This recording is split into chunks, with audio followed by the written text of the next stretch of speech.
Now turn to Section 3. Section 3. You will hear 3 students talking about their study programs.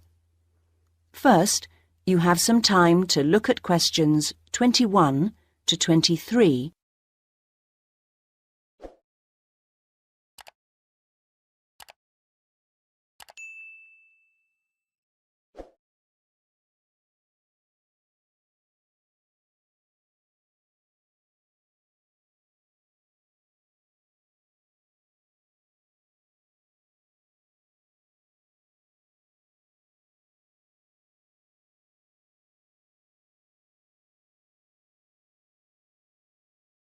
Now listen carefully and answer questions 21 to 23. Hi, Elaine. I was hoping I'd see you here. How are things? All right. You? Not bad, but I'm beginning to worry about that assignment. What, the one on theory and practice? Yes. When's it got to be in by? Next Thursday. And I just can't get to grips with it. Yes, it's a tricky one. I'm hoping to get down to it over the weekend. I'll tell you what, there's Dinah. Let's see if she has any pearls of wisdom on the subject. She took the theory and practice option last year, didn't she? And got an A+ for it, I think. How does she do it? Oh, let's ask her. Hi, Dinah. Hard at work? Not exactly. The lecture's just been cancelled, so I've suddenly got a free morning on my hands. Oh, that's lucky. You've met Neil, haven't you? Yes. We were just talking about the theory and practice assignment we've got to hand in next. Can we just pick your brains a moment? How far have you got with it? Well, still at the reading stage, really. Are you? Well, one bit of advice I definitely give is not to spend hours wading through that massive volume by Jesperson. It really isn't very helpful. I think the only reason they keep it on the reading list is that the library has got so many copies of it. Personally, I found the essential source was Parisi. Have you read her yet? Parisi? Don't think so. That's a great book. It must be on your reading list. Right. Another one I found very useful was the article called something like Practical Theories by... was it Williams or Willard? Yes, Willard. Also, if you want to look at case studies, that small book of Ron Brown's has got some interesting stuff in. You know the one I mean? Ron Brown. Yes, I looked for it in the library, but it was out on loan. Before you hear the rest of the conversation, you have some time to look at questions 24 to 30.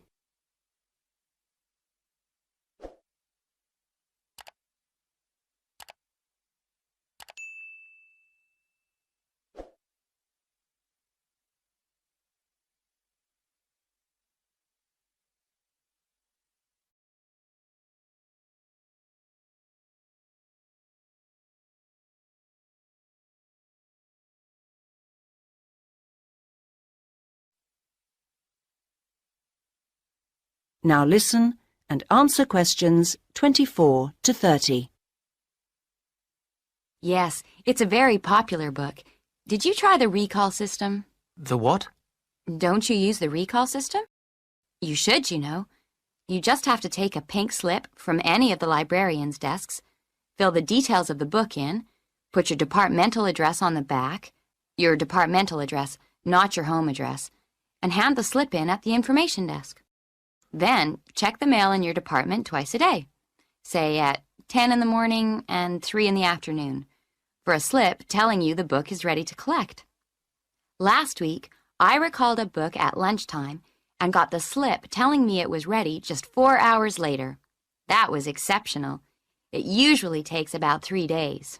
I didn't know you could do that. Is it expensive? No. There's a nominal charge, 25 pence a book, I think. It's well worth it if you're preparing for an assignment. Are you going to be working together on it? I'm not sure. I would if I were you. You get so much more out of the assignment that way. But surely the tutors would notice that our essays were the same. No. I'm certainly not suggesting you should actually write the thing together. I'm talking about when you first start on a big assignment. I think it's a good idea to find 2 or 3 others on the course who live near you and divide up the reading load between you. Then you can meet up again a few days later and take it in turns to summarize your reading for each other.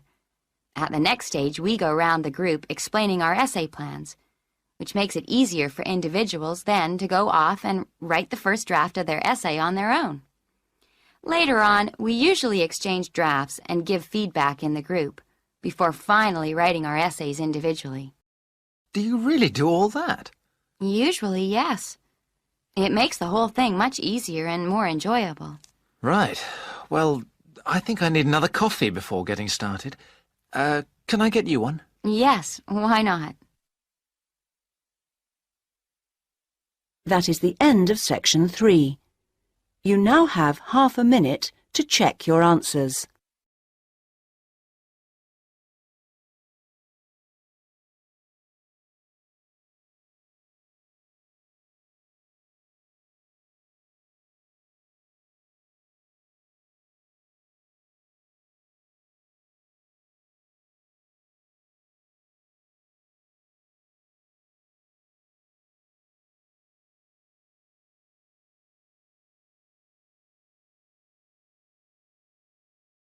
Now turn to section 4. Section 4. You will hear a talk by a university lecturer in Australia on a type of bird called a peregrine falcon. First, you have some time to look at questions 31 to 40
Now listen carefully and answer questions 31 to 40. I'm Professor Sam Richards, and I've come as the third guest lecturer on this course in Australian birds of prey. My job is to keep a watchful scientific eye on the state of Tasmanian peregrines, so I'll start by giving you some background to these magnificent birds of prey before I speak briefly on my own project. Peregrine falcons are found on all continents with the exception of Antarctica, so don't go looking for them at the South Pole. They're found almost everywhere in Australia, and it's interesting to note that the name peregrine implies that they're wanderers, that they move from place to place following the seasons, and indeed in most parts of the world they're migratory birds. But not in Australia, however, where they prefer to stay in one place.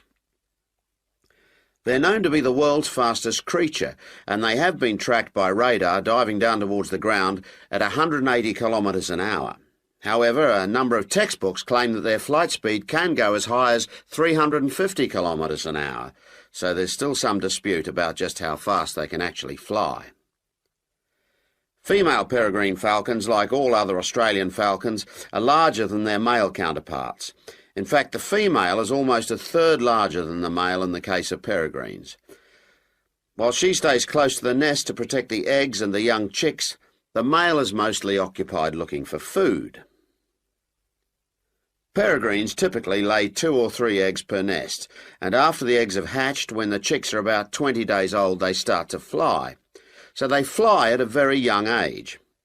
By the time they're just 28 days old, they've already reached full adult size. In other words, they're fully grown. Soon after this, at about 2 months after hatching from the egg, they leave the nest for good. From this point on, they're on their own. Unlike their parents, which have learned how to hunt, The young falcons are not good at feeding themselves, and so during the first year about 60% of them die. Once the birds have managed to live to breeding age, they're 2 years old, they generally go on to live for another 6 or 7 years.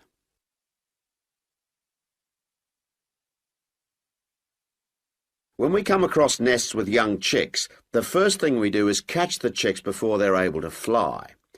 We have to catch them at an early age. We then attach identification rings to their legs. These rings are made of colour-coded aluminium, and they allow us to identify the birds through binoculars later in their lives.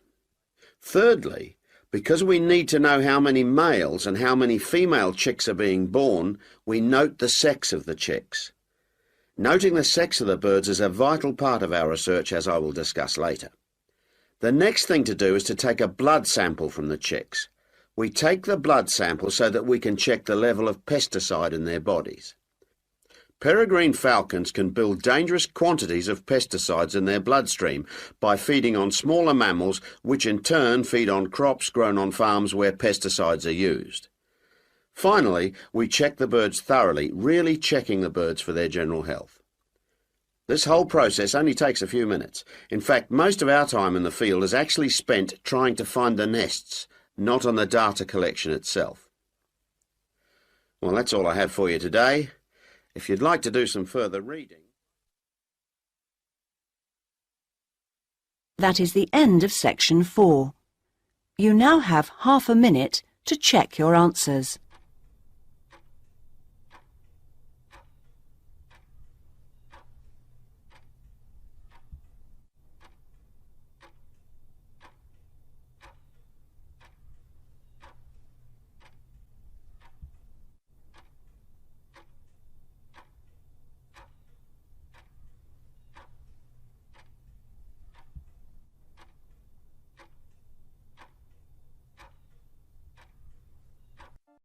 At the end of the real test, you will have 10 minutes to transfer your answers to the listening answer sheet.